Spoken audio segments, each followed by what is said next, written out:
ಕ್ರಿಸ್ತನಲ್ಲಿ ಪ್ರೀತಿಯ ಸಹೋದರರೇ ಮತ್ತು ಸಹೋದರಿಯರೇ, ನಿಮ್ಮೆಲ್ಲರಿಗೂ ಮುಂಜಾನೆಯ ವಂದನೆಗಳು.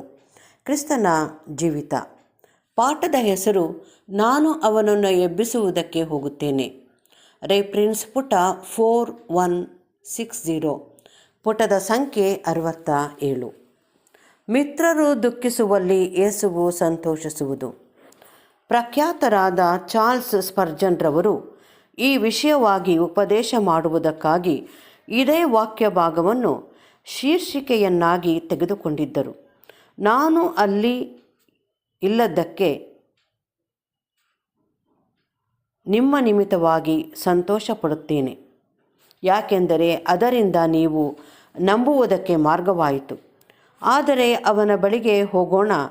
ಕರ್ತನ ಏರ್ಪಾಡಿನಲ್ಲಿ ತಮ್ಮ ಕಷ್ಟ ಕಣ್ಣೀರುಗಳು ಒಂದು ದೊಡ್ಡ ಆಶೀರ್ವಾದವಾಗಿ ಮಾಡಲ್ಪಡುವುದೆಂಬುದನ್ನು ನೆನಪಿನಲ್ಲಿಟ್ಟುಕೊಂಡವರಾಗಿ ತಮ್ಮ ಶ್ರಮ, ಸಂಕಟ, ರೋಗ, ದುಃಖ, ನೋವುಗಳ ಸಮಯದಲ್ಲಿ ಕರ್ತನನ್ನು ನಂಬಿಕೆಯೊಡನೆ ನೋಡುವುದು ದೇವಜನರಿಗೆ ಒಳ್ಳೆಯದು. ಈ ಪಾಠದಲ್ಲಿ ನಮಗೆ ಒಂದು ನಿದರ್ಶನವಿರುವುದು. ಮಾರ್ತಳು ಮತ್ತು ಮರಿಯಳು ಅಸ್ವಸ್ಥನಾದ ತಮ್ಮ ಸಹೋದರನಿಗೆ ಸೇವೆ ಮಾಡುವಾಗ ಕರ್ತನು ಈತನನ್ನು ಎಷ್ಟು ಪ್ರೀತಿಸಿದ್ದನೆಂಬುದನ್ನು ಆಲೋಚಿಸಿಕೊಂಡು ಲಾಜರನ ಸ್ಥಿತಿಯ ಬಗ್ಗೆ ಒಂದು ಸಂದೇಶವನ್ನು ಕಳಿಸಿದ್ದರು.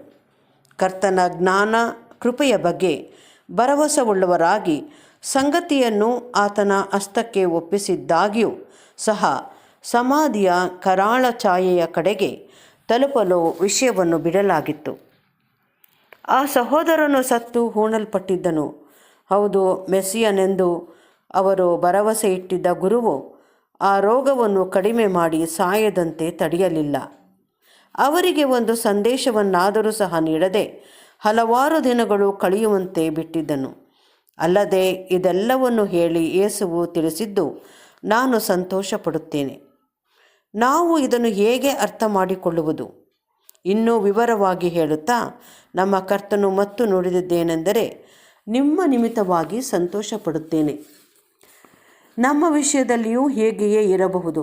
ನಾವು ಬೇರೆ ಯಾವುದೇ ವಿಧದಲ್ಲಿಯೂ ಚೆನ್ನಾಗಿ ಕಲಿತುಕೊಳ್ಳಲು ಸಾಧ್ಯವಾಗದಂಥ ಕೆಲವು ಮುಖ್ಯವಾದ ಪಾಠಗಳನ್ನು ಪಡೆಯುವ ಸಲುವಾಗಿ ಪರಿಶೋಧನೆ, ದುಃಖ, ಕಣ್ಣೀರು, ಸಂಕಷ್ಟಗಳನ್ನು ನಮಗೋಸ್ಕರವಾಗಿ ಬರಮಾಡುವುದಕ್ಕೆ ನಮ್ಮ ಕರ್ತನು ಸಂತೋಷಿಸುವನು.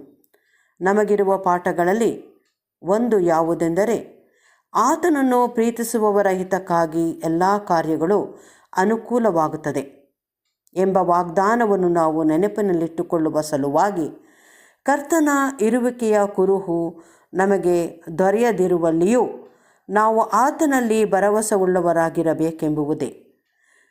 ಪರಿಗಣನೆ ಮಾಡುತ್ತಿರುವ ಸಂಗತಿಯಲ್ಲಿ ಆ ಒಬ್ಬ ಸಹೋದರನಿಗೆ ಸಂಭವಿಸಿದ ರೋಗ ಮರಣಗಳು ಎಲ್ಲ ಕಾರ್ಯಗಳ ಸಂಗತಿಗಳ ಭಾಗವಾಗಿದ್ದು, ನಿಸ್ಸಂದೇಹವಾಗಿ ಆ ಇಬ್ಬರು ಸಹೋದರಿಯರಿಗೆ ಅದು ಅರಿಯಲಾಗದ ದೇವಾನುಗ್ರಹವಾಗಿತ್ತು. ಹೀಗಾಗಿ ಈ ಬಗೆಯ ಅನುಭವವು ನಿಸ್ಸಂಶಯವಾಗಿ ಅಮೂಲ್ಯವಾದ ಪಾಠವನ್ನು ಕಲಿಯುವಂತಾಗಲು ಸಹಾಯ ಮಾಡಿತ್ತು. ಅಲ್ಲದೆ ಅದು ನಿಸ್ಸಂದೇಹವಾಗಿಯೂ ಕರ್ತನೊಂದಿಗೆ ನಿಕಟವಾದ ಅನ್ಯೋನ್ಯತೆಗೆ ಹಾಗೂ ನಿತ್ಯವಾಗಿರುವ ಸಂಗತಿಗಳಿಗೆ ಸಿದ್ಧಗೊಳಿಸುವುದಾಗಿತ್ತು. ಕರ್ತನ ಶಿಷ್ಯರಲ್ಲಿದ್ದ ಅರ್ಹವಾದ ಶ್ರದ್ಧಾಭಕ್ತಿಯು ಅವರಲ್ಲೊಬ್ಬನ ಮಾತುಗಳಲ್ಲಿ ಚೆನ್ನಾಗಿ ನಿರ್ದೇಶಿತವಾಗಿರುವುದು. ತನ್ನ ಜೊತೆ ಶಿಷ್ಯರನ್ನು ಸಂಬೋಧಿಸುತ್ತಾ ತೋಮನು ತಾವು ಒಡೆಯನನ್ನು ತೊರೆದು ಹೋಗಬಾರದೆಂದು ಒತ್ತಾಯಪಡಿಸಿದ್ದನು. ಹೇಗೆಂದರೆ, ಆತನು ಯೂದಾಯಕ್ಕೆ ಹೋಗಲು ಉದ್ದೇಶಿಸಿದ್ದಲ್ಲಿ ತಾವು ಆತನೊಡನೆ ಹೋಗಬೇಕೆಂಬುದನ್ನು ಹೀಗೆ ಹೇಳಿದ್ದನು, ನಾವು ಸಹ ಹೋಗಿ ಆತನೊಡನೆ ಸಾಯೋಣ. ಅವರು ಕರ್ತನ ಸಂಗಡ ಹೊರಟಾಗ ಇದು ಆ 12 ಮಂದಿಯು ಆತನೊಡನೆ ಹಂಚಿಕೊಂಡಂಥ ಧೈರ್ಯ ಭಾವವಾಗಿತ್ತು. ಅಲ್ಲದೆ ಇದು ಆತನನ್ನು ಹಿಡುಕೊಟ್ಟ ರಾತ್ರಿಯಲ್ಲಿ ಅವರಲ್ಲಿ ತೋರಿಬಂದ ಹೇಡಿತನದ ವಿಷಯವಾಗಿ ಬಗೆಹರಿಸಿಕೊಳ್ಳಲು ನಮಗೆ ಸಹಾಯ ಮಾಡುತ್ತದೆ. ಇದು ಕರ್ತನ ಸಹಾಯವನ್ನು ಪಡೆಯಲು ನಾವು ನಿರಾಕರಿಸಿದಾಗ ಅವರಲ್ಲಿ ಉದ್ಭವವಾದ ಒಂದು ಬಗೆಯ ಹೇಡಿತನವಾಗಿತ್ತು. ತಮಗೆ ಮರಣ ಸಂಭವಿಸಬಹುದೆಂದು ಭಾವಿಸಿಕೊಂಡವರಾಗಿ ಆ ಅಪ್ರಸಿದ್ಧನಾದ ಪ್ರವಾದಿಯ ಜೊತೆಯಲ್ಲಿ ಹೋಗಿ ತಮ್ಮ ಜೀವವನ್ನು ಅಪಾಯಕ್ಕೆ ಗುರಿ ಮಾಡಿಕೊಂಡು ಆ ನಂತರದಲ್ಲಿ ಆತನನ್ನು ತೊರೆದು ಓಡಿ ಹೋದಂಥ ಮನುಷ್ಯರು ಇವರಾಗಿದ್ದರು.